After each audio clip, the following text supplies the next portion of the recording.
បាទសួស្តីបងប្អូនទាំងអស់គ្នាវិលមកជួបសម្អាត RV អភិសាសាជាថ្មីម្ដងទៀត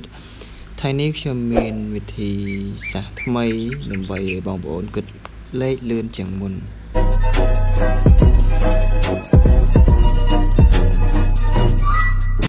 ក្នុងការគណនា limit បងប្អូនហ្នឹងហើយបងប្អូនកម្មវិធីនោះគឺនេះបងប្អូនកម្មវិធី Photomat បងប្អូន download នៅក្នុង App Store មក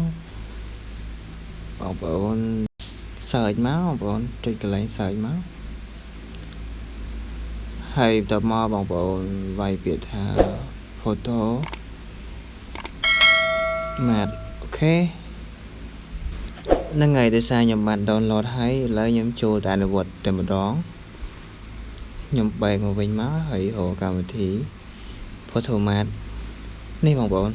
ឡូវបងប្អូនคลิกលើកម្មវិធីហ្នឹងមកវានឹងចេញ scan ឲ្យយើងបន្តមកទៀតបងប្អូនយកលំហាត់យើងមកហើយយើងយកទៅ scan ឥឡូវយើងថតវាឲ្យជាប់ក្នុង scan ហ្នឹងមកបងប្អូនចុចកន្លែងពណ៌ក្រហមមកយើងថតមកពឹកមកអូខេឥឡូវវាចេញចម្លើយយើងហើយវា scan បានអូតូ